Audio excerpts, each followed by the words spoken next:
Good afternoon, everyone, and thank you for being here this afternoon. My name is Taylor White, and I have the privilege of welcoming you to today's event. Next slide, please. Great. So for those of you who are unfamiliar with New America, welcome. As I said, my name is Taylor White. I am a director with our Center on Education and Labor. New America is a nonprofit, nonpartisan think tank that's focused on advancing evidence-based ideas to meet today's most pressing public challenges. Today's webinar is going to focus on research that's coming from our Center on Education and Labor, where we focus specifically on how education and workforce systems can work together to expand pathways to middle-class jobs and economic security. Next slide, please. The research that we'll be digging into today has been led by the project team you see on screen. I am just one of many here and really probably the least expert in all of this. I've had the privilege of overseeing and leading this work with my colleague Iris Palmer, but the real stars of the show today, who you'll be hearing from, are Ivy Love, Lancey Downs, and Braden Getz, who have led the research and will be sharing some of that with you today, interviewing our panel and answering questions in the chat. So thanks to all three of you for being here, and we will hand it to you in just a second. But before we do that, I'm going to give a little bit of a background on this project and share where it came from. So next slide, please. So this project grew out of a recognition that the country needs more affordable, work-connected post-secondary pathways that lead to real careers. New America has done a lot of work on apprenticeship over the years, and we believe that it really is one of the most promising tools we have to meet that need. It allows people to earn while they earn, reduces financial risk, creates strong connections between education and employment, and it gives folks a chance to really get learning not just from the classroom, but also on the job. For employers, it can also be a cost-effective strategy to recruit, develop, and retain talent. But despite years of bipartisan support, apprenticeship remains underutilized in the US, particularly when we compare ourselves to near-peer economies across the world. It serves a relatively small number of people in our labor market, and it's concentrated in a fairly narrow set of occupations, largely in the trades. Though that's been changing, change has been relatively slow. And one reason for this is that many high growth fields require post-secondary degrees to enter and advance over time. So that's where degree apprenticeship comes in. It takes the benefits of apprenticeship and combines those benefits with all of the advantages of a degree, whether that's an associate's degree, a bachelor's degree, or in some cases, even a master's degree. As Kelly Morris from Calhoun Community College shared with us, anytime that you can have a program that marries paid work and higher education, you better do it. And so we think, we agree with Kelly. We were curious to learn more about this model. We know that degree apprenticeship is still rare, but we think it represents a really high potential strategy for expanding access to high quality careers. So the research that you'll hear about today is really timely. Recent federal proposals could more tightly connect apprenticeship to the formal education system. This could create new opportunities for colleges and especially community colleges to play a larger role in that system. And regardless of how these proposals move forward, colleges are already experimenting in this space, and they need stronger capacity, clearer guidance, and better information to continue developing new innovative models that meet the needs of today's learners and tomorrow's labor market. And that's really where this research comes in. Next slide, please. So over the next several minutes, hour with us, we will be sharing with you the results of this research. And we've really tried to help meet the need of the field by mapping the current landscape, identifying capacity gaps, and trying to articulate quality principles to support future growth. Have left out of this presentation a really detailed methodology section. If you're interested in it, you can certainly consult the report. We can make sure you have a link to that. But very briefly, just an overview of the research our team conducted. We started with a landscape scan of existing programs and opportunities to get a sense of the field. We wanted to know what colleges were offering these programs, where they were located, in what industries, et cetera. And so we'll be sharing some of that data with you momentarily. We worked with a star-studded advisor group to develop a set of quality principles with the goal of norming on the characteristics of really strong degree apprenticeship programs, what they should offer, what they should provide, what they should do. We used those principles to identify some really strong, innovative programs, and then we visited them. We visited 7 programs in 3 states to learn how they work, meet the people who run them, understand what kind of challenges and opportunities they see to future growth. And we rounded out those site visits with extensive interviews with 75 folks from colleges, employers, current and former apprentices. We talked to state apprenticeship agency staff, we talked to technical assistance providers, and we asked them a whole slate of questions, some of which you will hear about today. We've learned a great deal through this process, and we're really grateful to our funders at the Strata Education Foundation for their support of this effort. And so we're really excited to share our findings with you today. You'll be hearing from our research team as well as from some voices from that advisory group and from some of our interviews as well. So we're grateful to the practitioners who have given their time to us today to share some of their insights with you. So again, thank you to everyone for being here. Thank you to our panelists and to our friends at Strata. And so without further delay, I will pass things over to Dr. Ivy Love, who's going to get us started on defining degree apprenticeship and walk us through some of the landscape analysis. Over to you, Ivy. Thank you so much, Taylor, and thank you to all of you for being here today and sharing part of your afternoon with us. Hello from sunny and warmish Oklahoma City. I am Ivy Love. I'm a senior policy analyst at New America, and I'm here to share with you some of the key findings in our recently released report called Mapping the Landscape of Degree Apprenticeships, a link to which you will find in the chat has just been shared. Um, so I'm going to be presenting along with my colleague Lancy Downs before we move into the panel discussion of today's webinar. So what I want to start with today is what we're even talking about when we say degree apprenticeship. If we could go to the next slide, please. So as interest in this topic is growing in the United States, several definitions have arisen of what a degree apprenticeship or what an apprenticeship degree is. I'll share the definition of degree apprenticeships that we used as we worked to count all such opportunities in the US right now in this report. So let's just start with the essential components of registered apprenticeship, which may be familiar to many of you. These programs train apprentices for a specific occupation and incorporate paid on-the-job learning, supplemental instruction, the classroom component, if you will, and a portable credential upon program completion.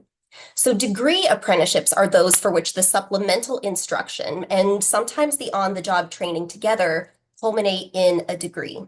So graduates of degree apprenticeship programs walk away with the same degree as their peers who pursued that credential in a more traditional path through higher education. Just with a degree apprenticeship, they have also benefited from the mentored, paid, on-the-job learning that's integrated with their classroom learning. We could go to the next slide, please. And with that definition in place, we again sought to do something super simple, very easy, and count every single degree apprenticeship opportunity in the United States.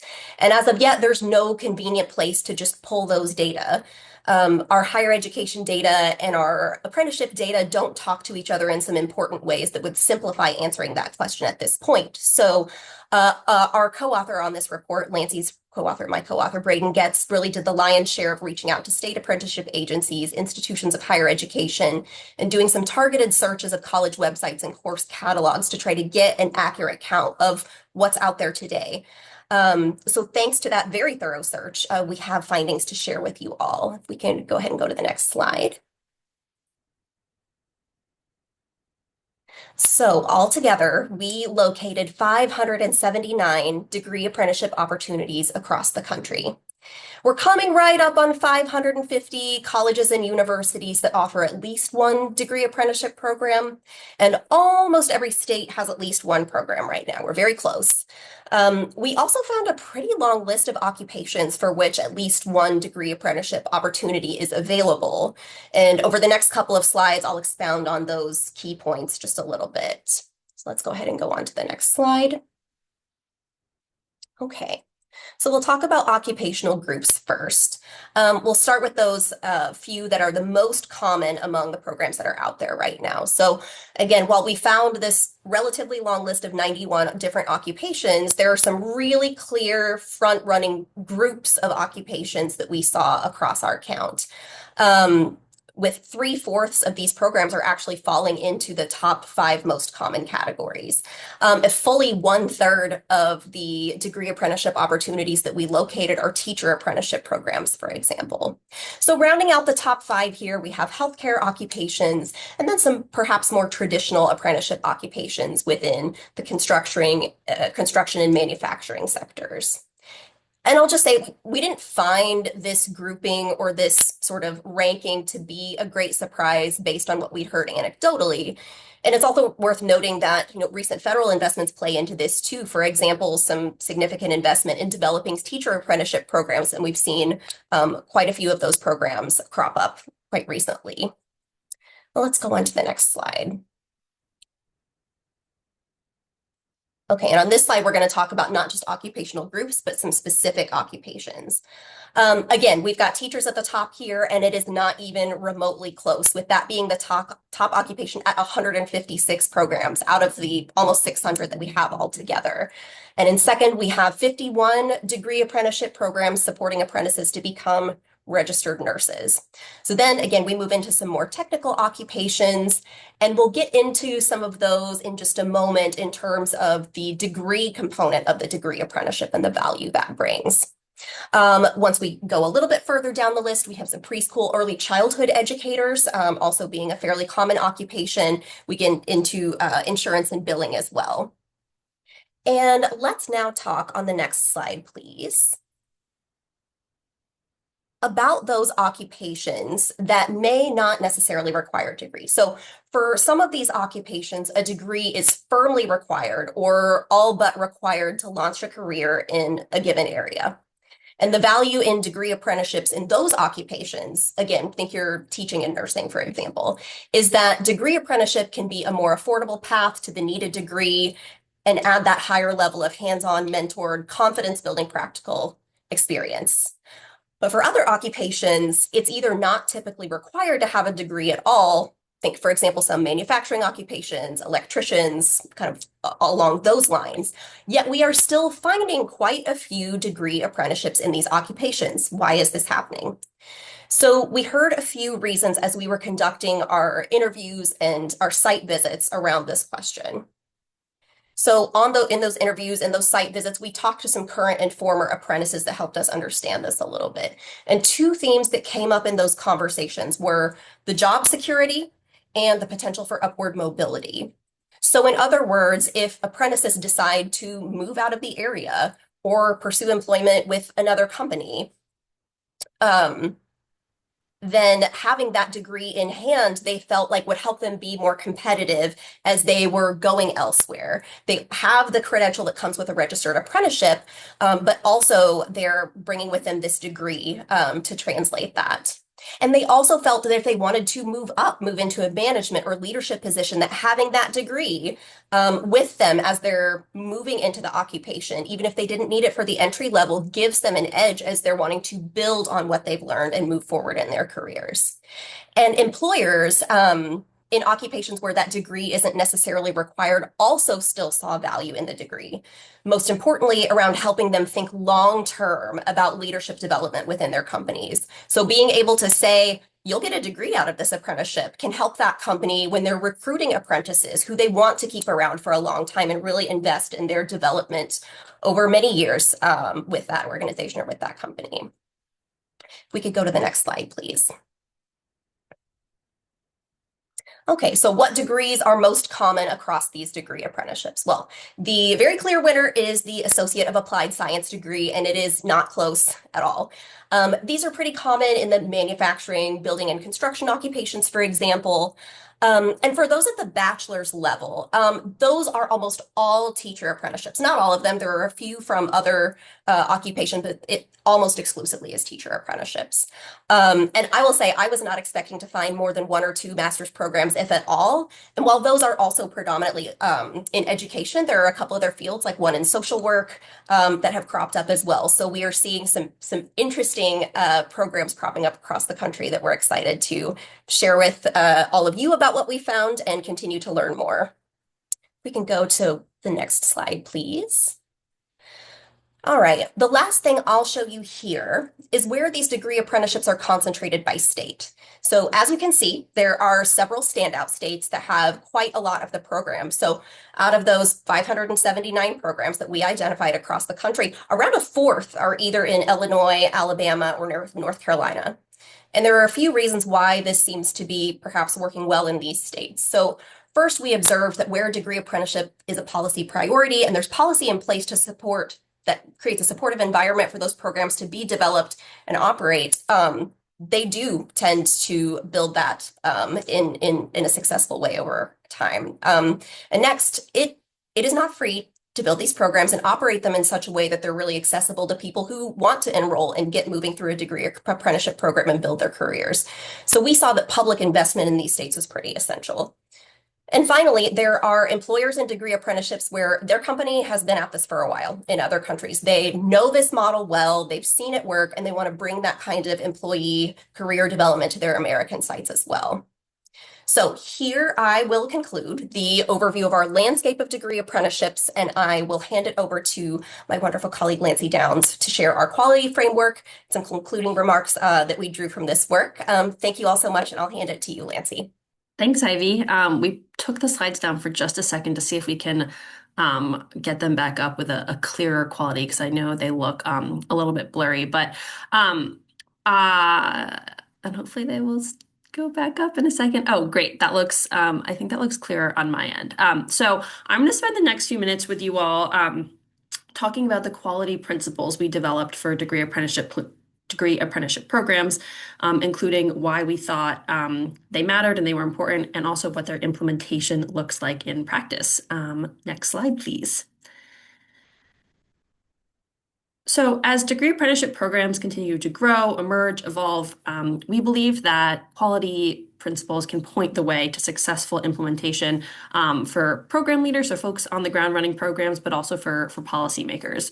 So to this end, as Taylor mentioned earlier, we convened an advisory committee of 12 awesome leaders across the field, and we asked them to develop a set of principles to help us define what high quality degree apprenticeship programs look like. And what they came up with was not only helpful to us in making sense of what we found in our landscape scan, but we also hope that they can provide a framework for practitioners and for policymakers as they seek to develop and support degree apprenticeship programs. So without further ado, next slide, please. Here are the 5 principles we developed. So we said high quality degree apprenticeship programs are accessible, responsive, affordable and sustainable, flexible, and collaborative. So those are our 5, and now let's talk through what we mean by each of these and share with you some examples of how programs are successfully implementing each one. Next slide, please. So first up is accessibility. We said that accessible programs must offer comprehensive wraparound support to ensure both participation, but also sustained engagement and eventually completion of the program, and that they should promote equity, access, and inclusion. So we have here 2 quick examples of what this looks like, and you'll actually be hearing from folks from both of these programs later on in our panel. But let's start with Illinois. The degree apprenticeship program that Harold Washington College of City Colleges of Chicago runs with its employer partner Aon has particularly strong supports for apprentices, and I'll just mention 2 neat things they do here. Both the college and the employer provide apprentices with coaches who help them navigate academic challenges, life challenges, work challenges, and those coaches are communicating with each other, which really helps ensure that students don't sort of like slip through the cracks as they move from work world to college world and back again.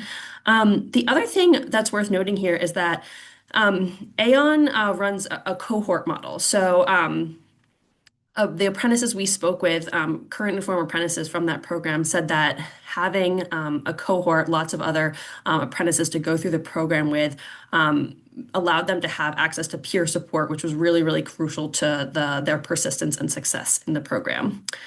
If we move west to Colorado, the teacher apprenticeship program that Fort Morgan School District and Colorado Mountain College Colorado Mountain College Run in rural eastern Colorado offers its coursework remotely, which means that apprentices in the program don't have to drive hours to a Colorado Mountain College campus after a long day in the classroom.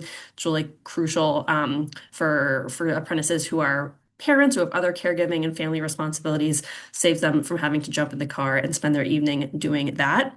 And this is a really demanding program. It takes a lot. It demands a lot from apprentices. It takes a lot of time and energy. And so, one thing mentors really prioritize in this program as they work with their apprentices is helping them balance all their various commitments to help them avoid burnout and ensure they can complete the program. Next slide, please. Our second principle is around responsiveness.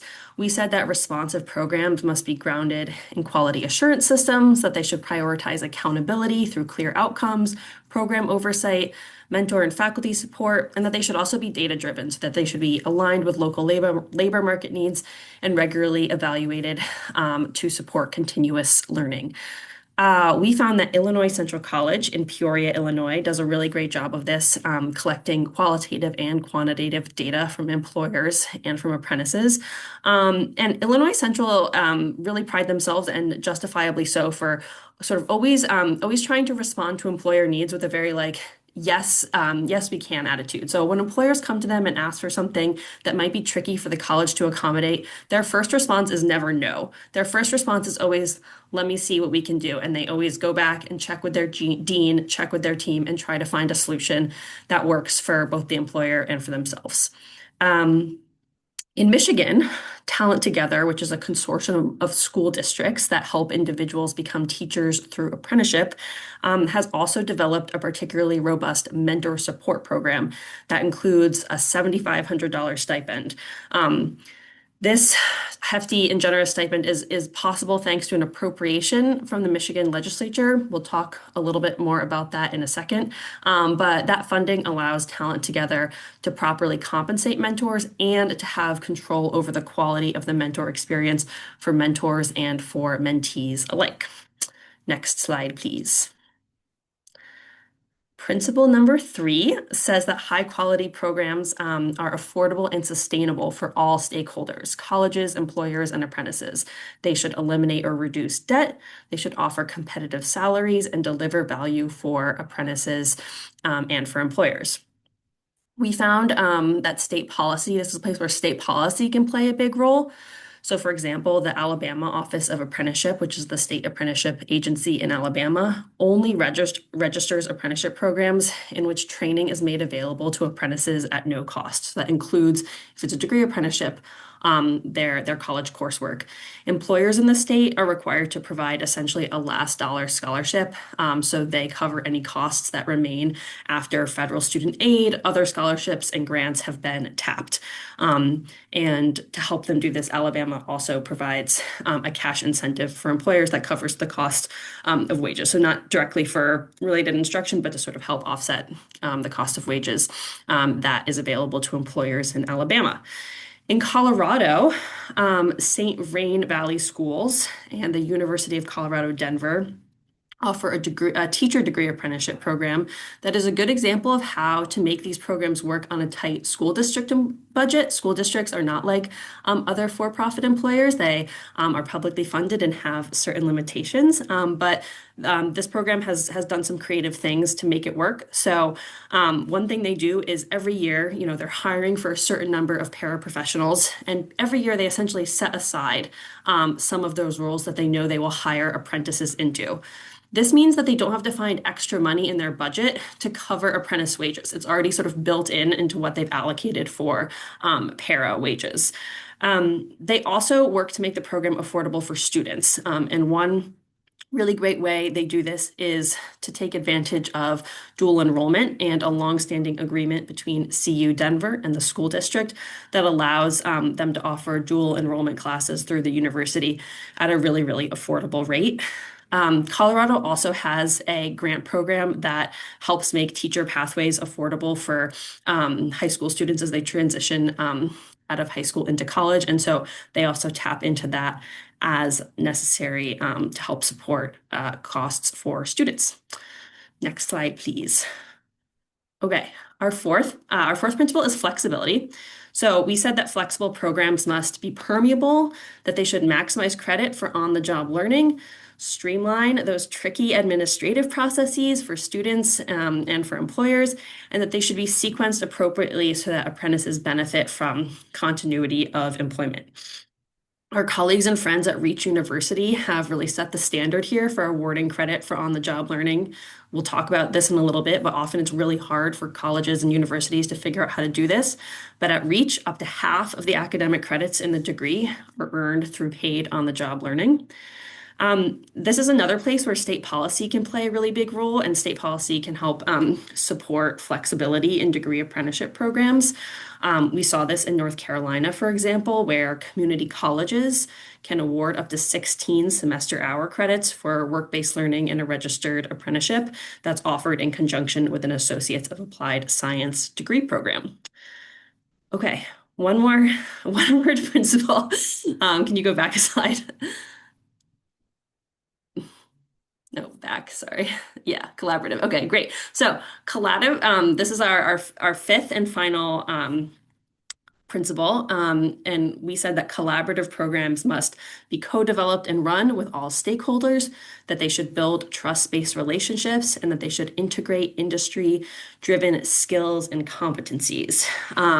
We go back again to Chicago for this one. So City Colleges of Chicago, their employer partner Aon, and their nonprofit partner 1 Million Degrees, which provides wraparound supports to students, have a really great partnership with close relationships that has really supported apprentice success. They are in touch regularly with each other. They meet every year to review curriculum maps to make necessary adjustments. And one thing that we thought was really cool from our visit with them is that they have a very coordinated professional development program. So apprentices sit in on professional development sessions at Aon, and that curriculum is aligned to what the apprentices are doing in the classroom and to what they're working on with their 1 Million Degrees coach. So very integrated and co-developed, co-run program there. North Carolina is home to several different public-private partnerships. We've included this one from Guilford that bring together the Community Foundation, the Community College, local chambers of commerce, employers, and K-12 schools to run and support their youth degree apprenticeship programs. They work together on a whole bunch of different things. I've listed a few here, but really close partnership with lots of different stakeholders to make the programs work. Okay, next slide, please. So that's a wrap on our quality principles. Before I hand things over to our panel, I just want to share some quick high-level considerations that came out of our research that we think the field and policymakers should be aware of as we think about how to expand and grow these programs. Next slide, please.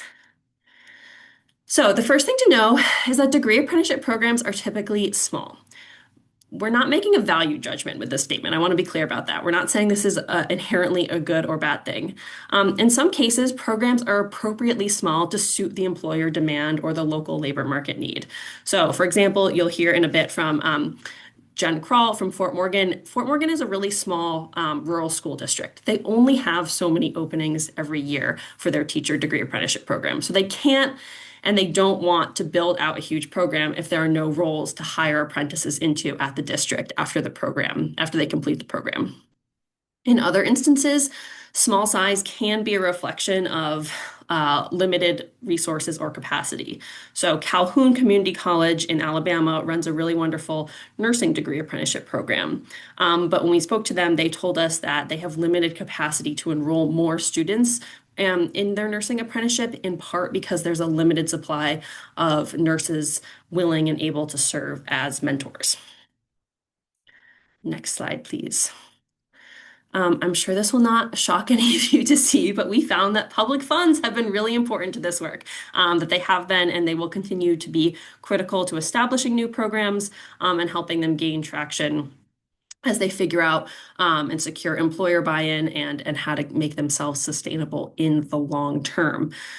We saw this play out in a whole bunch of different places, including notably Illinois, where Harper College, which is a community college sort of in the Chicago suburbs, where their receipt of several DOL, United States Department of Labor grants in the 2010s catalyzed not only degree apprenticeship programs at Harper, but also those at other colleges in the state. More recently in Michigan, the legislature funded Talent Together to build out teacher pathways that include apprenticeship. As this quote from Jack Elzy of the Michigan Educator Workforce Initiative attests, that funding has been really crucial to getting schools on board and programs off the ground. As he says, it made it really easy for districts to say yes financially. Next slide, please. So, program accreditation guidelines and state licensure laws came up a lot in this work, especially in allied health. And we found that those guidelines, laws, regulations, as well as confusion over what they require can pose barriers to expanding degree apprenticeship, particularly in allied health fields. As many of you know, these are fields in which students are traditionally required to complete unpaid clinical experiences. And sometimes those unpaid clinical experiences are mandates. They are embedded in program accreditation guidelines or part of state licensure rules. But in other cases, they are not actually in there. And yet, college staff have come to believe they are. And there are lots of sort of different reasons how this misunderstandings arise, but sometimes it's due to unclear guidance from accreditors or licensing bodies, where they're unwilling to come out and say, yes, you can definitely do this. Though sometimes they do say that, there's still confusion. So that said, it doesn't have to be this way, and Alabama has demonstrated how creative and collaborative leadership can help to overcome some of these challenges. The state created a student nurse apprentice permit. I think I said all of those words in the correct order. So that permit allows nursing student apprentices to complete their clinical experience requirements through the paid on-the-job learning that occurs as part of their apprenticeship. So they don't have to do separate unpaid clinical experience to get their licensure. It's part of their apprenticeship. Next slide, please. We also found that programs really need clarity and consistency about the registration process. We heard sort of very frequently in our site visits and our interviews frustration and concern that guidance from the Office of Apprenticeship at the U.S. Department of Labor could be inconsistent and idiosyncratic. We heard folks say, we got a new apprenticeship training representative, and all of a sudden everything we had been doing was thrown out, and we needed to be doing everything really differently. So sort of arbitrary seeming rule shifts. Colleges also told us they had tried to register new occupations and had been rejected without any sort of clear explanation for why. That said, when there are really strong relationships between colleges, between employers, and state apprenticeship leaders, it can facilitate a smoother, more streamlined registration and program development process. Again, going back to Calhoun, they reported to us that their partnership with the Alabama Office of Apprenticeship has made registration clearer and simpler.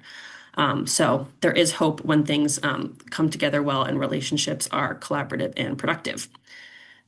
Next slide, please. So this next finding that few programs award academic credit for on-the-job training ties back to our flexibility principle, which said that maximizing credit for on-the-job learning was a key part of that. And lots of colleges would like to do this. So it's not that there's a lack of interest in figuring out how to make this work. It's that there are limitations. So sometimes colleges have institutional policies in place that make this really challenging. Sometimes they would need a lot of faculty time to help map out the equivalencies, and they just don't have the resources to compensate faculty for that work. And then from the state policy perspective, a lot of states don't have policies that sort of explicitly allow for it or explicitly say, you can do this, here's how, here's money for it. And so there are some states that are starting to develop policy that would be more supportive. I mentioned earlier when I talked about the flexibility principle that North Carolina allows community colleges to award 16 credit hours for on-the-job learning in a degree apprenticeship. And we also saw a relatively new policy out of Colorado, where they have a teacher apprenticeship policy that requires that on-the-job learning count for 25% of the degree. So there are some early state policy exemplars out there, and we can hope to see more in the future. And then I will leave you here with our final and hopefully very promising takeaway that came out of this research, which is that degree apprenticeships may, in fact, better prepare students for some careers than the traditional pathway. We spoke with employers who said that apprentice graduates are more confident and capable, and less susceptible to getting panicked and flustered. And this was particularly true in nursing and teaching programs where the extensive on-the-job learning hours and one-on-one mentor support really allowed students to get comfortable at work, to understand the things they needed to understand about workplace dynamics, things that might come up that are uncomfortable or scary, really to get them ready to go and able and confident to hit the ground running from day one after they complete their apprenticeship. So that was really exciting to hear. And I think this quote we have here from a hospital administrator in Alabama sums it up very nicely. It doesn't mean that the traditional approach is wrong. It's that this approach, degree apprenticeship, is better. So I will leave you there on that hopeful note.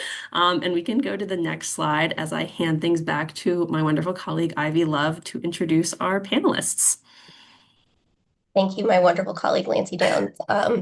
We hope that you all found that overview of what you can find in our research report helpful. We did it for you. We did it in service of helping the field kind of understand what's out there and to think about what comes next. So at this point in the webinar, we are going to transition into our panel discussion with a wonderful group of practitioners.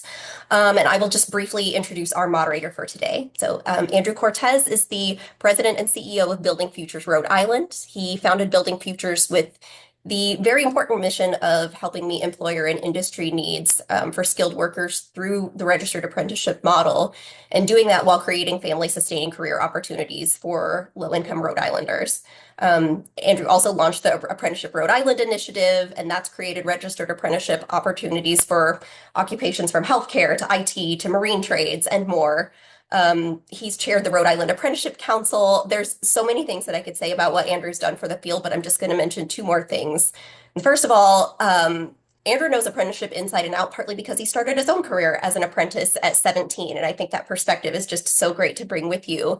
And then finally, Lancy talked about our advisory council for this project, and Andrew has served on that advisory council. And I just can't tell you all how grateful we are for his always insightful feedback and his commitment to seeing apprenticeship, including degree apprenticeship, keep opening paths to opportunity for more people. So we're so happy to have him here today as our panel moderator, happy to have all of our panelists. And I will hand it over to you, Andrew, and I think we can go ahead and pull the slides down. All right. Well, wonderful. Thank you very much. I first and foremost have to thank our colleagues at the Center for Education and Labor at New America. They make it really easy to show up and talk about something that we're passionate about in a way that can help the field. And I'm really, really excited today to be joined today by three innovators within the growing field of degree apprenticeships. A little bit around Building Futures, just so you help understand the framework from which I'm approaching this issue. We launched in 2006, 2007 as a construction sector intermediary. And the reason that we did that is because the registered apprenticeship model was most firmly established within unionized construction. So there's a great pathway to do all the talent development you need. The problem in construction is very different. You needed to bookend the system. We needed more apprentices and active training on the job site, so we launched with an apprentice utilization program. And we also needed a comprehensive pre-apprenticeship program to provide those all-important comprehensive supportive services to make sure we close any skill gap or employability gap there may be in candidates who may not be coming from a traditional background as they move into apprenticeship.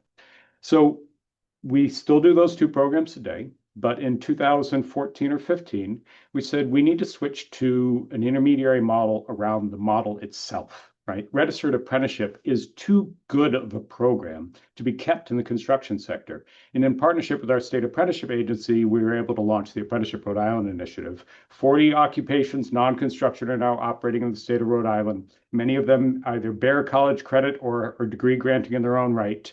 And many Rhode Islanders are now able to earn and learn at the same time in occupations they weren't anticipating. So just to give you a sense of the type of practice we have here within the state of Rhode Island, a lot of innovators here, but we have a lot of innovators from around the country today. So just very briefly, I was hoping we could go around and just do a quick introduction to warm up, make sure that we have all of our mics on. We're all ready for a great discussion. So let me turn it over to Jennifer to introduce yourself. Good afternoon. I'm Jennifer Kroll. I'm the Director of Alternative Licensure with the Fort Morgan School District. Great. Thank you. And David, could I turn it to you? Hello, good afternoon, everyone. My name is David Lugo. I'm the plant manager here at Sunoco Products in Hartsville, Alabama. Great. Thank you. And Connie Rutledge. Good afternoon, everyone. Connie Rutledge, Executive Director of Apprenticeships and Workforce Solutions at City Colleges of Chicago. Wonderful. Thank you very much. All of our mics seem to work. At least I could hear you just fine. So please let us know if there's any problems.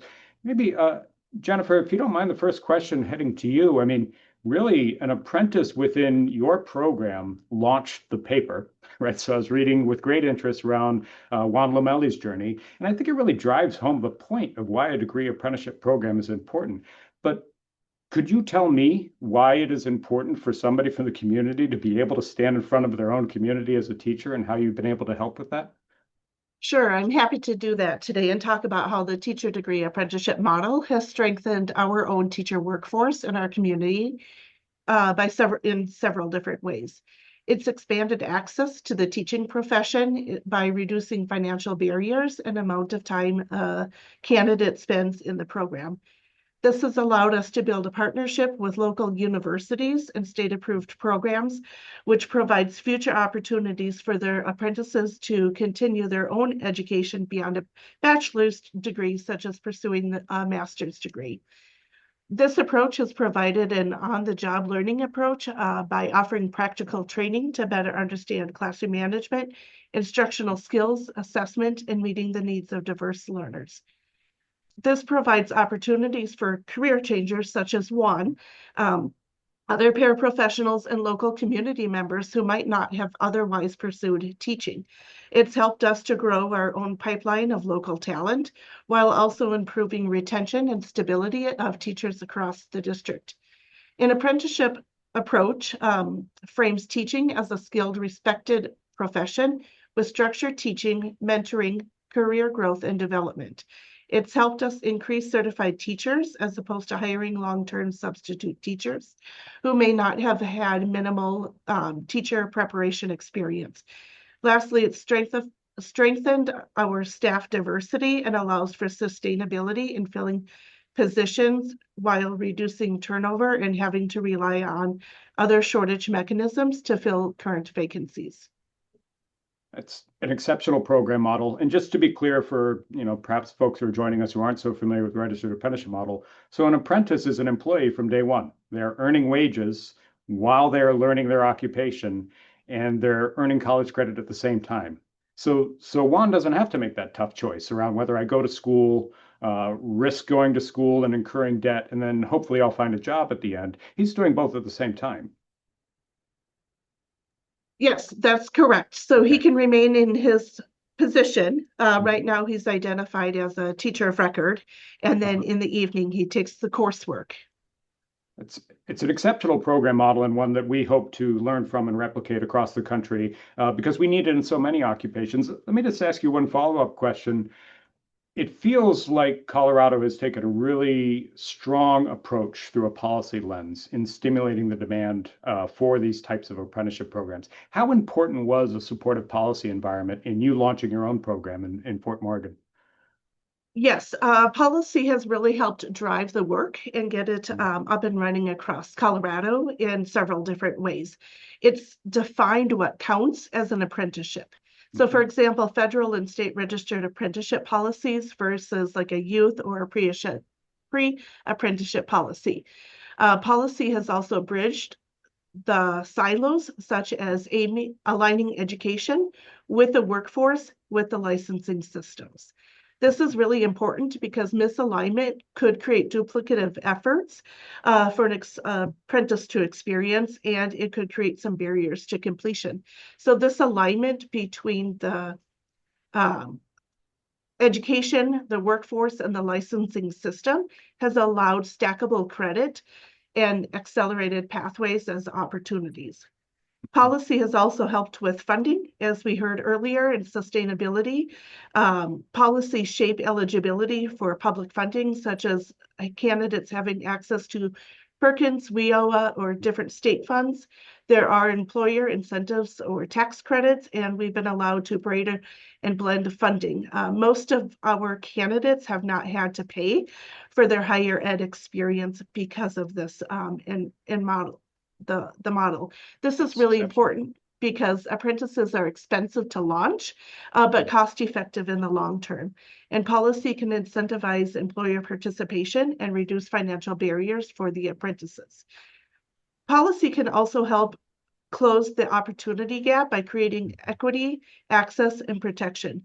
This is really important because strong equity-centered policy makes these pathways viable for our youth, our career switchers, and underrepresented groups. In Fort Morgan, most of our apprentices identify as a person of color, and so we've been able to diversify our staff through this pathway. Lastly, accountability and quality assurance are benefits to having policy. It sets the bar for quality and outcomes, and this is really important. Quality assurance builds trust with employers, the learners, and our community. It's excellent overview. Thank you so much. And just a quick follow-up, and I swear I'll get to other panelists, right? And then we'll circle back if we have time. It feels so the apprentice, how do they manage the coursework and the on-the-job learning at the same time? In this pathway, because they're in the role and they earn and learn at the same time, teachers are able to teach, or the apprentices are able to be in the classroom with supports. In a teacher apprenticeship model, on-the-job learning is where apprentices are able to plan and deliver instruction with real students. They're able to practice classroom management in authentic contexts. They're able to apply the pedagogy, content knowledge, and assessment strategies that they're learning in the courses while being able to make instructional decisions real time in the moment.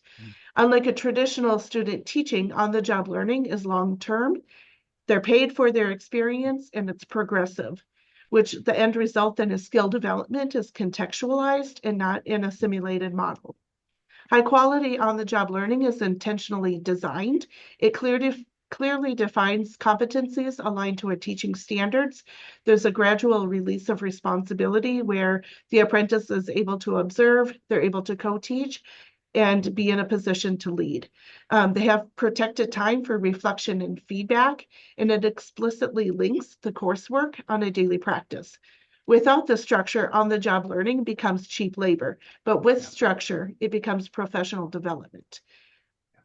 We heard about the importance of mentorship, and that plays a powerful role in on-the-job learning.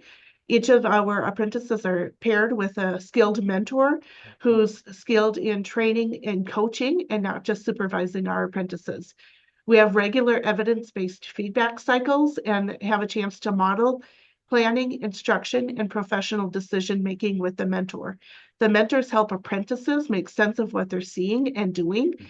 They are able to diagnose student learning and make professional judgment, not just follow a script that they might have otherwise experienced in a traditional model. On-the-job learning is where the theory gets put into practice. So we intentionally align the coursework with what the candidates are doing in the classrooms. And candidates are able to bring artifacts such as lesson plan, student work, or videos into the coursework. So it tightens up that feedback loop of practice, reflection, theory, and refining their practice. Lastly, the job learning situations in real communities, right? These apprentices don't go to another school where they student teach or have a field experience and then they get hired in a different community. And so it's equity minded and it's culturally responsive because on the job learning happens in the actual school in which they will be teaching. So they learn to teach the specific students and not just like an abstract student. So they're able to also then build relationships with families and the communities. This is powerful because they're placed in the community in which they learn. Um, It's excellent. Thank you very much for a broad program overview. It sparked a lot of interest from the audience, so I'll circle back around for some specific programmatic questions, time allowing. But just wanted to thank you for sharing that experience. You know, I secretly have a suspicion that all of us learn our job on the job. Registered apprenticeship just helps us structure that process to ensure that the welfare of the apprentice is looked after. And you're right, those positive feedback loops are helpful in designing exactly the type of worker that you need regardless of the occupation. And with that note, I just want to pivot for a minute to talk about Sunoco's program, part of the FAME system in Alabama, from my understanding. I know our own commissioner of post-secondary education came from Kentucky and is very familiar with the FAME program. David, could you tell me why you, as an employer at Sunoco, like the apprenticeship model, what it does for you as an employer in terms of talent development?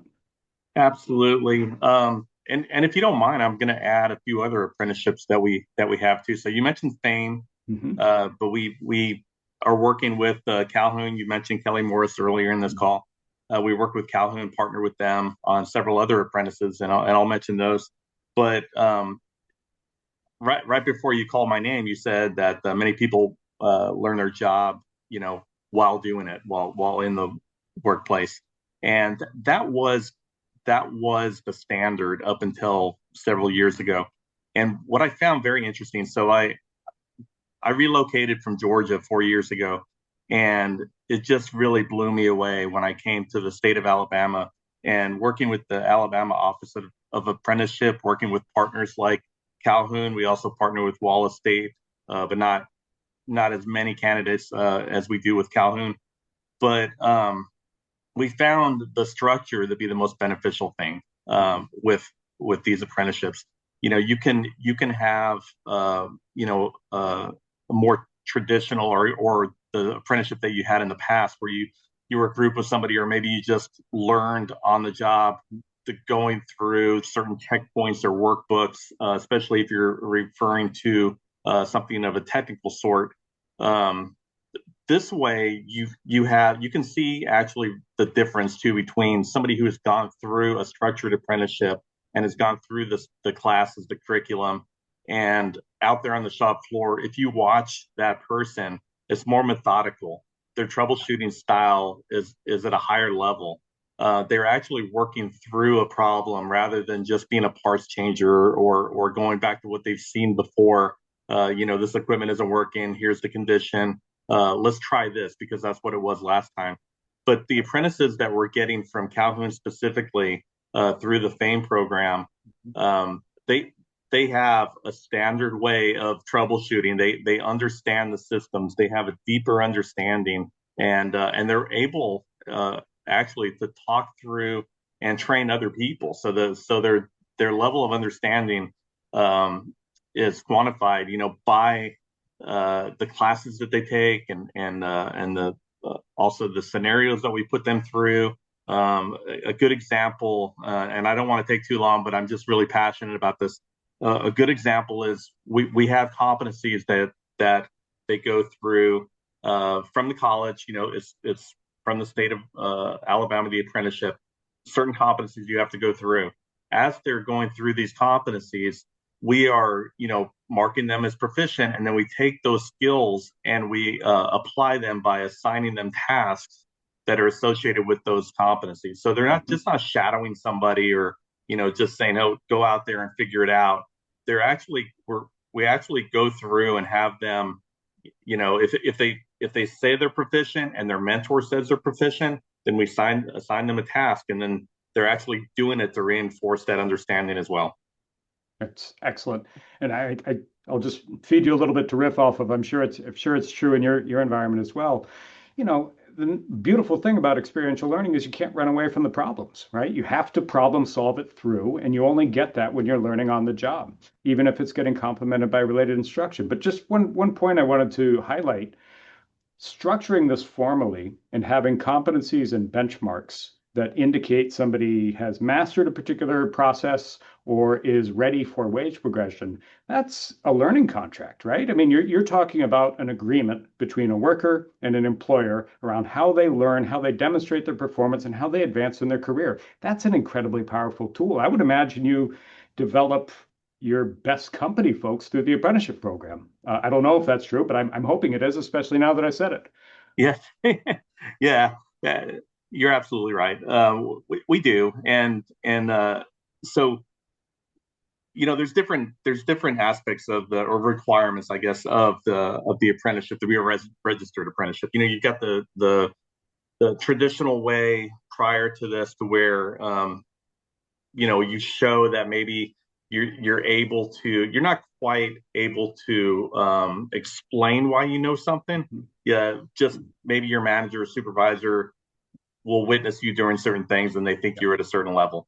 But this way, going through the competencies, and as you go through the competencies and get them as proficient, when you get to a certain percentage, then the increase in pay will coincide with your understanding as well. So we have three different levels. At 33%, you get moved to the level 2. At 67%, get moved to level 3. And of course, when you're 100% complete, then you're qualified for a permanent role. If a role is available upon graduation, you'll move into a higher paying role. There's also I don't know if we talked, or if we're going to talk about the structure of how it is. So it's work-based learning. They work 3 days a week, typically 8 to 10 hour days. We've scheduled them for 8. Some of them want a little bit of overtime, and then they go to school 2 days a week. So as they're learning these skills, they can apply them on the days that they're working as well. So the beauty of having a mentor assigned with these apprentices is that we know what classes they're taking, we know their grades, we know how they're doing, we know their teachers. Some of us that want to be more involved, we've met the teachers, we've met the administration, we've seen the work environment that they're in at the school. So we try to align their current classes with what they're exposed to in the plant setting. That's excellent. And it's just one follow-up question on that. Is your program structured as a hybrid where there's a range of hours to demonstrate the competency, or is it competency only, or is it time-based? So it's a 2-year program. Okay. And it aligns with the associate degree. They take classes, they have to pass the classes because they can't get out of the program format or the schedule. So when you start as an apprentice, you start taking certain classes, and then when that term is finished, you take the next set of classes, So you have to have a passing grade. That's in the contract with the students, the apprentices, that they have to have a passing grade. If they don't have a passing grade, they're out of the program. It's just as simple as that. So that's why we have regular checkpoints with them. We're very concerned about their education, because this is an investment for us as well. When we sponsor the apprentices, we're agreeing, like was mentioned earlier in the presentation, we're agreeing to pay for their education last dollar. So we encourage them to go for grants. We encourage them to fill out FAFSA to see what kind of funding they could get. But we're obligated to pay for the last dollar education. That includes fees, textbooks, and all that. And then even uniforms. So there's some of the programs have uniforms that they should be wearing at the college as they're taking these classes. To get them disciplined into understanding what the work environment is. So we pay for all that. So we want them to succeed, and we have regular checks. What's your grades? And there's always somebody here, no matter what the subject is. There's always somebody here at the plant that knows that subject, and we will align them. Usually, the technical classes, we have plenty of maintenance techs, we have automation techs, we have engineers that can help. So we're all in. We want them to succeed. It sounds like a really robust program with an exceptional employer. You're welcome up in Rhode Island if you choose to come on up here at any point. You're Yeah. reminding me of my own employer. So when I was hired by Nibby Brothers out in California, San Francisco, California, as a union carpenter's apprentice, they groomed me to be exactly the type of carpenter they needed. And I like to think I provided value from day one, but they kept me, and I worked for them for over 10 years after paying it back. Right. So I think that, at least for my own perspective, having a quality employer with a good registered apprenticeship model for me has been the foundation of my entire career, which kind of leads me to one other question for you, David. Do you need a degree to perform the occupation that you're employing? So, well, let me say this first, Andrew. I'm sure you were the model employee. I know that Well, with thank you. with the example you used. But you don't necessarily need a degree. So these Okay. roles are or the jobs in the workplace in this manufacturing plant are jobs that we could fill from qualified candidates or somebody that we see that we could develop internally. But the structure and the discipline is what's most important. So Yeah. you can develop somebody within 2 years. I mean, it's a very aggressive training plan, and then you throw the school in there with classes that are not simple to learn. You've got a lot of high skill type curriculum that you have to go through. At the same time, they're working, with everybody else, and so they have to go home at night and do the and take do the homework and take the tests and do all that stuff. But you can actually step somebody through it, but it was going to be a lot slower pace because you don't have those deadlines, and I respond well to deadlines, and I think they do too. They know that this has to be done within a certain 8 weeks or whatever the term is. I don't know about everybody else on this call, but if you give me an extra day or two, I'll take it because I have other things that are going on.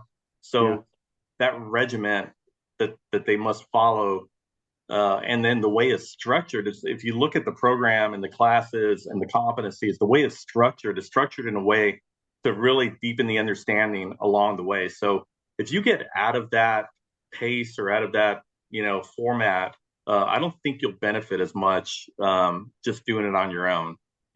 And plus, we know exactly, going through the competencies, going through the classes, we know exactly what that apprentice knows by what they've gone through. You don't really get that with somebody that you're just hiring, into a role or developing internally. Yeah, so I think I heard this, and let me see if I can reflect this back before I move on to Connie and hear about the exciting work that they're doing. It sounds like you're opting to do a degree apprenticeship program because you're finding it's a better talent development strategy. There's rigor and structure to the program. You have a third-party validator, which is also testing the merit and the competencies of your apprentice. It's lighting a fire under folks, and folks who have gone through this degree granting apprenticeship program, even though the occupation doesn't need one, are becoming better company employees. Did I accurately hear you? Yes, without a doubt. I'll stand behind that any day of the week. And Excellent. I also wanted to mention, before you moved on to somebody else, because I mentioned that, and I'm sorry I'm taking so much time, but we mentioned FAME, and so that's really the focus on maintenance. So the state of Alabama has what's called EPIC as well. So that's a manufacturing and process technology type person. So the FAME student or the FAME apprentice will actually work on the equipment. The manufacturing or process technology apprentice will work on or around automated equipment, robotics, that sort of thing. We've had cases where we've had an apprentice from EPIC move into a FAME role because they're interested in, working on the equipment.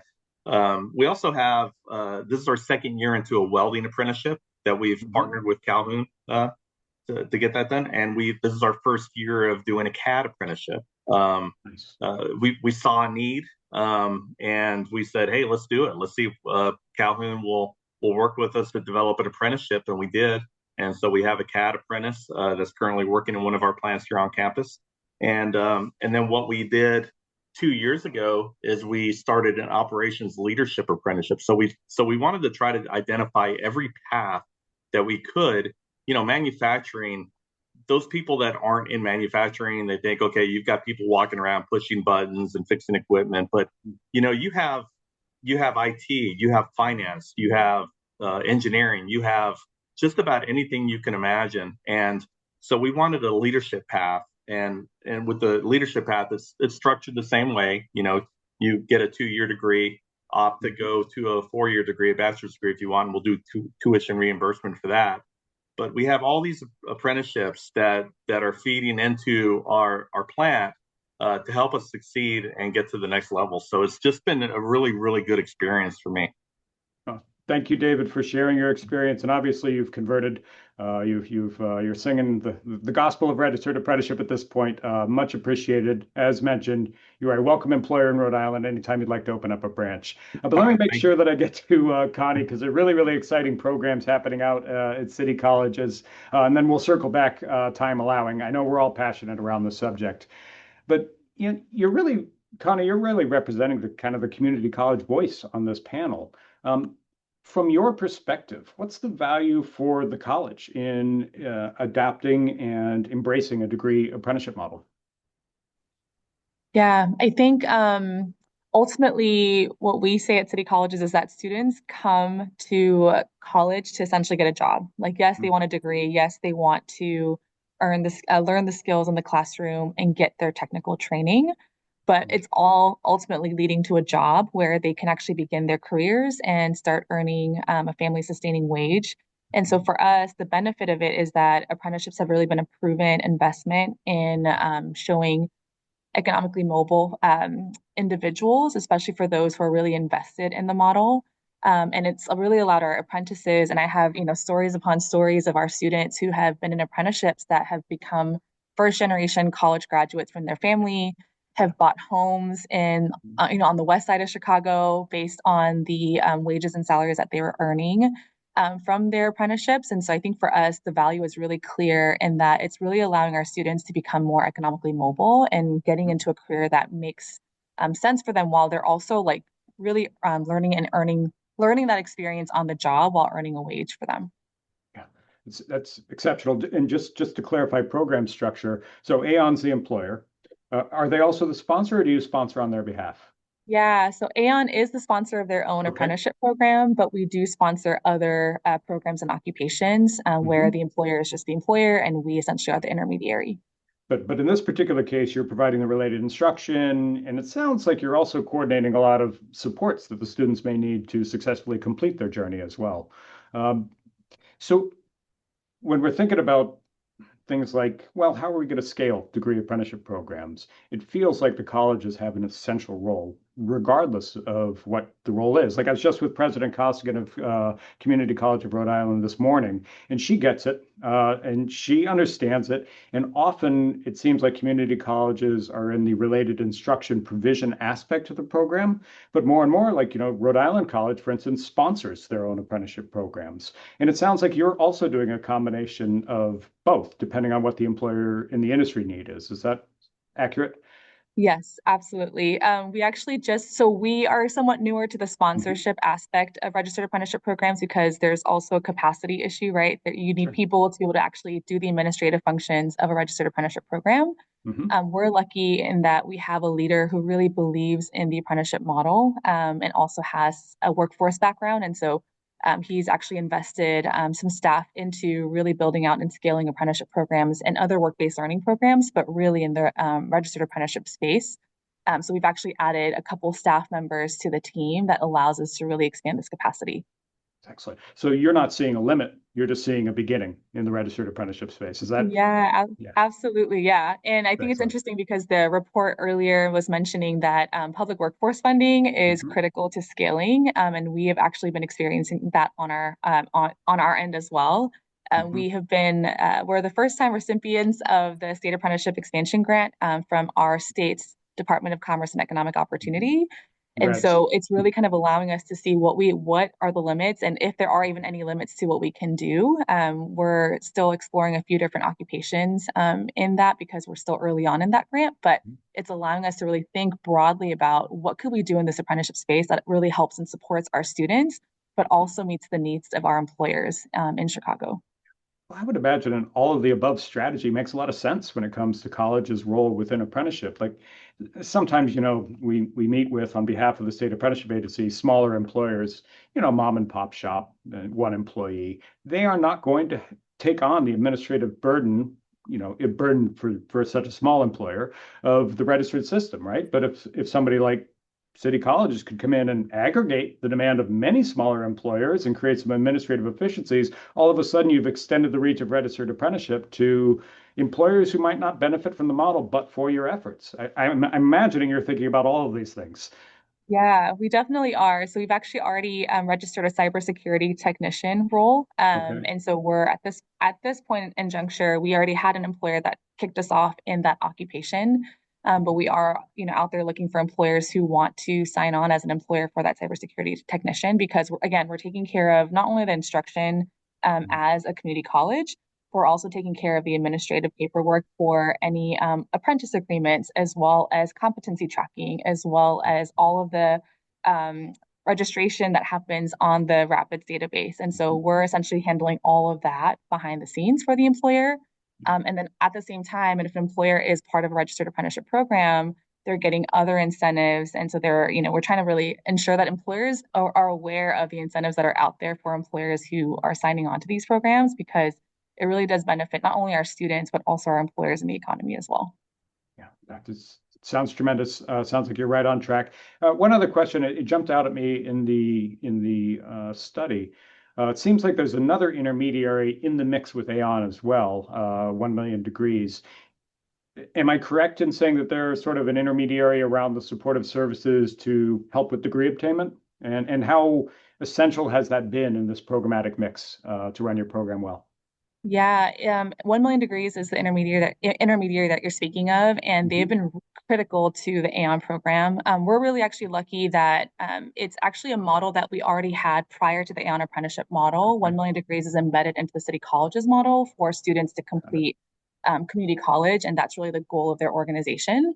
And so Mhm. when they extended their workforce arm in helping and supporting workforce programs, they essentially became the intermediary on the Aon side, supporting students in the workplace and also helping coordinate services with city colleges, specifically Harold Washington, and ensuring that apprentices were successful not only in the workplace, but also at school. So for us, it really has been a critical support that 1 million degrees has provided to us because I don't know if we could actually do this without them, in particular Mhm. for the Aon apprenticeship program, because they're really embedded in the professional development aspect of the Aon apprentices. They're doing a lot of check-ins with the students in addition to the check-ins that our workforce success coach is doing. And they're also just providing really helpful feedback as we're meeting on a monthly basis to be able to essentially move the apprentices forward in the program. I mean, it just shows the registered apprenticeship is a big tent, and there's a role for all of our organizations within it, but it provides a great organizing framework, right? So, I think about the role of colleges quite a bit, especially, well, I should, given we're talking about degree apprenticeships. Uh, but it feels like there's the role of, okay, we can articulate credit for an existing registered apprenticeship program and help somebody on their degree pathway, which is beautiful. There's also the provision of related instruction for an employer who has a great program they're sponsoring for themselves or a group of employers.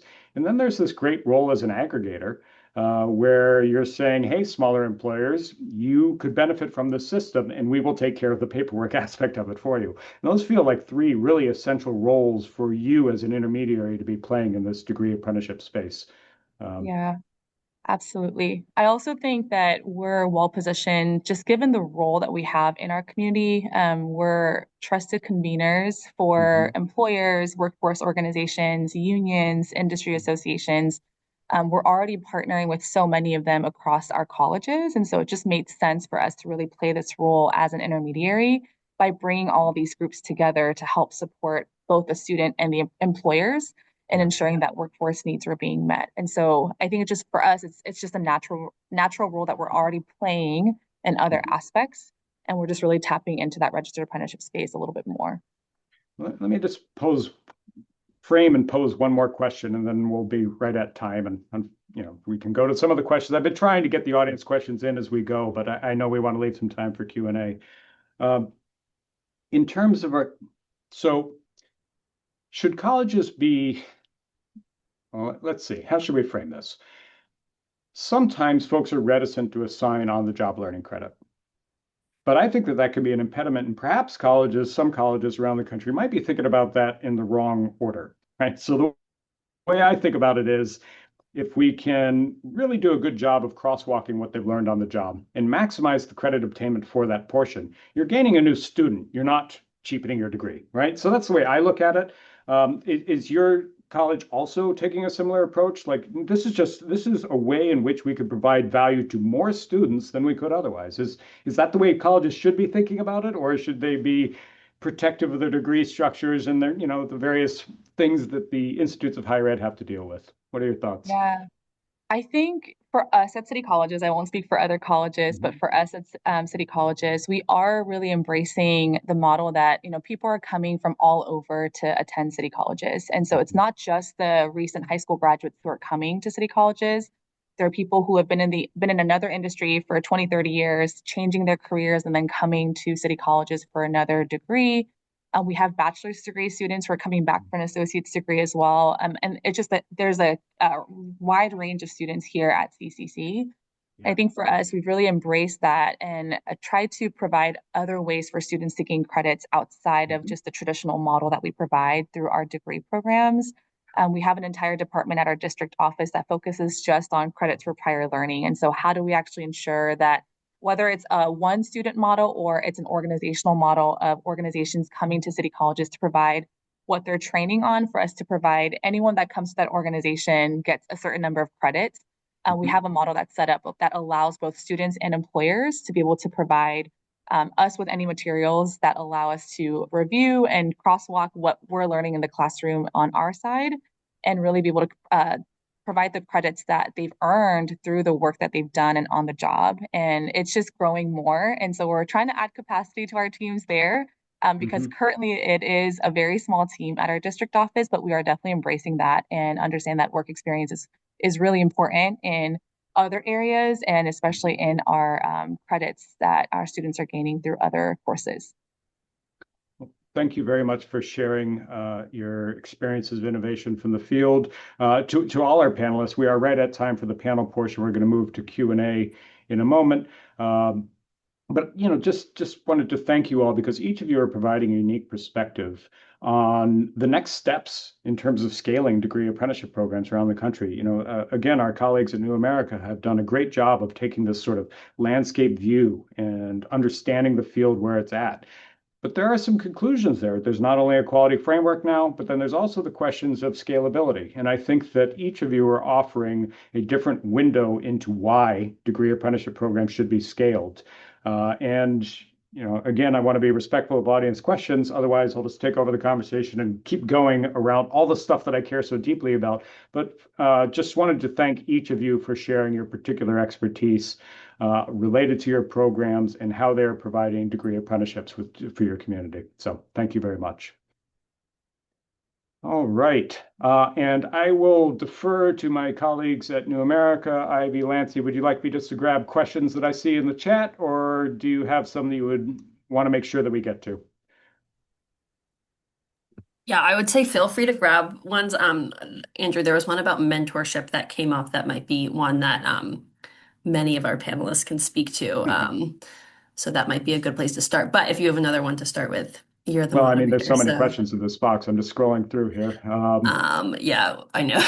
Let's see. One question that's come up a couple of times, I just want to get it while I'm looking right at it. A lot of people are very interested in how the apprentice teacher manages teaching load while taking related instruction, or do they have partial teaching loads? How does that work? Jennifer, would you mind expanding on that a little bit? Yes, I'm happy to jump on that question. And so we worked closely with our related instruction provider, Colorado Mountain College, and many of our apprentices already hold an associate's degree. So it's really getting that teacher quality standards, learning the methods and pedagogy of teaching, and learning about student populations.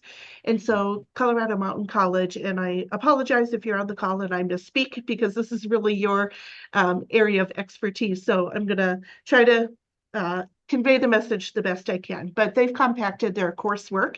And then there's different levels of apprenticeship. So like you start off as a para, and oftentimes our apprentices arrive at a level 2 and work their way to 3, 4, 5, where they then become teachers of record in the classroom. And so the coursework is redesigned to help teachers progress through the coursework, and then it's also compacted.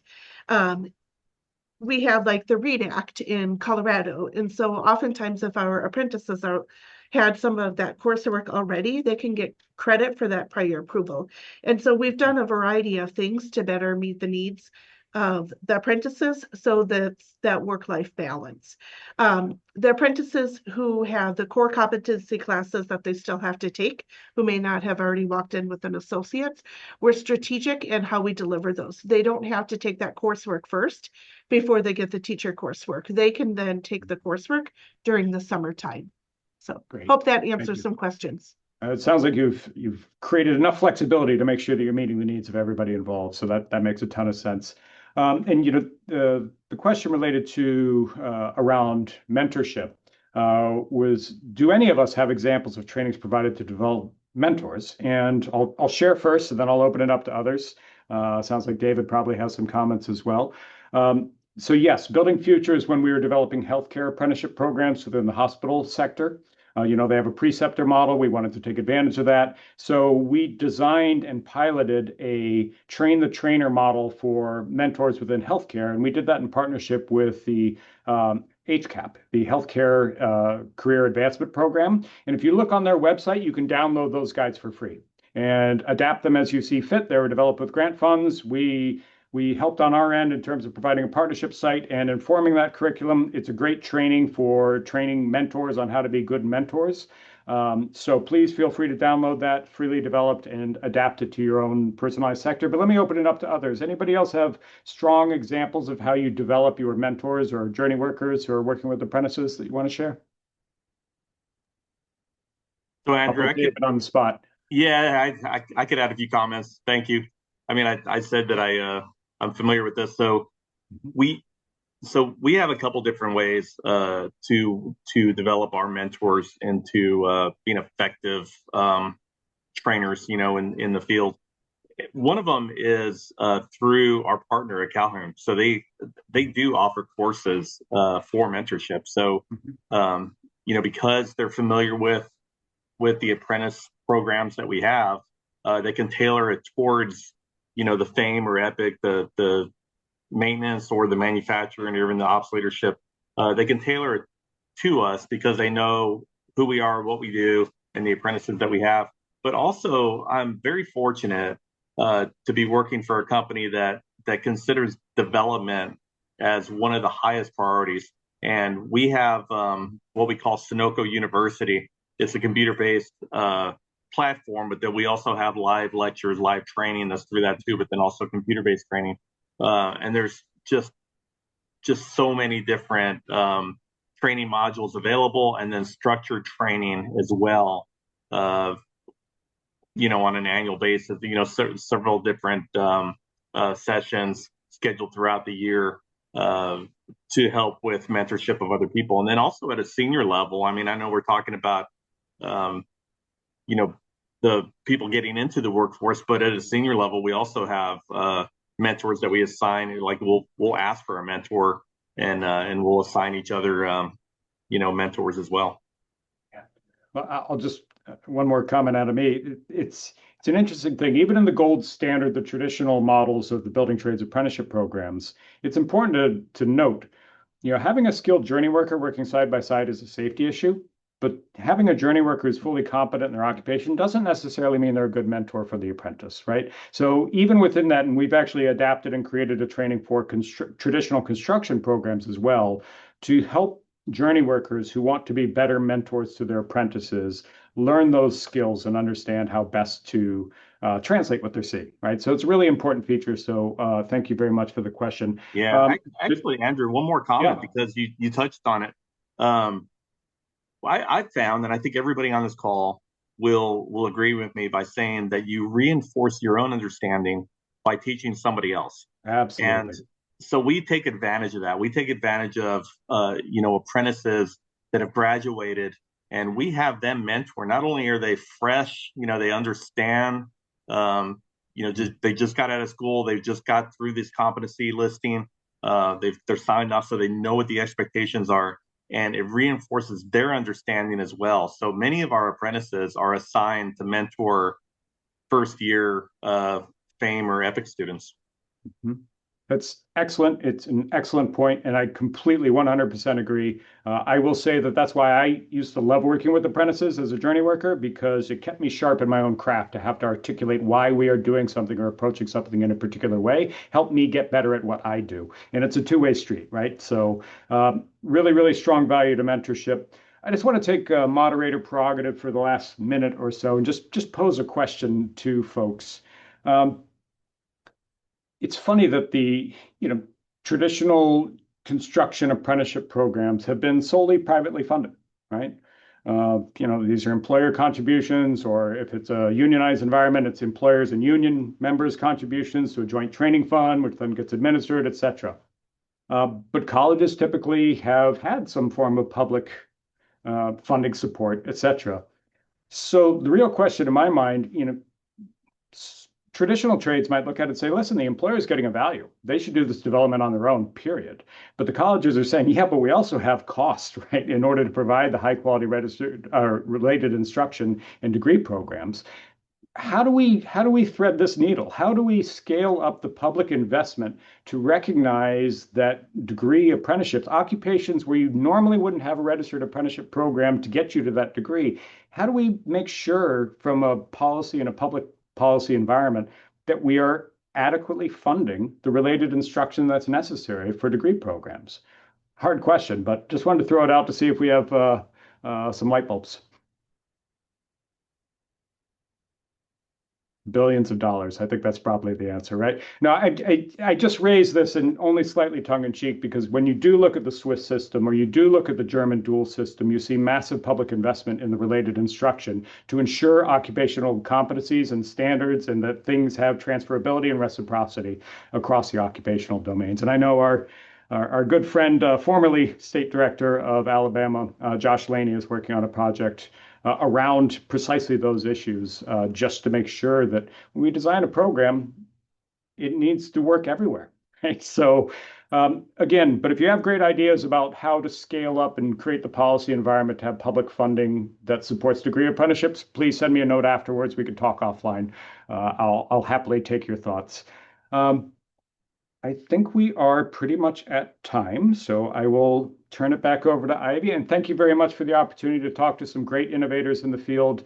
I learned a lot. There's more to research about your models now.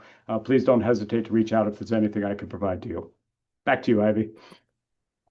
Well, thank you so much to all four of you, Andrew, Connie, Jen, David. We just appreciate you all so much.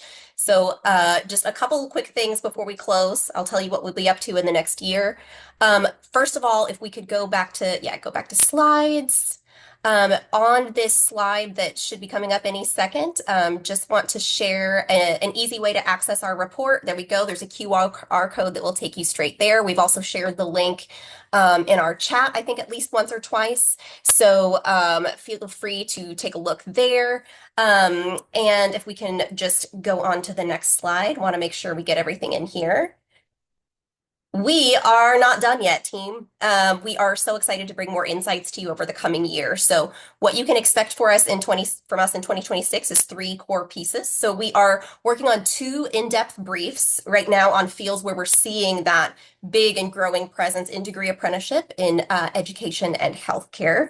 And we're also preparing a series of policy recommendations to foster not just growth in degree apprenticeship, but we want to see some high quality, accessible opportunities continue to grow. So we just invite you all to stay tuned there. And on our last slide, thank you. Let me just say thank you to Strata. They have made this work possible and been just such thoughtful and supportive partners from the very beginning. We really appreciate you guys. And the stars of this report, the real stars, Lancey Downs, Braden Getz, my lovely co-authors. Thank you again to our amazing panel, and thank you to all of you for joining us. Again, we do this to support you and the work that you are doing on the ground to serve your communities well. So please feel free, as Andrew said, we're around. Reach us with your thoughts and questions anytime. We hope you enjoy the rest of your day and take good care of each other. Thank you so much.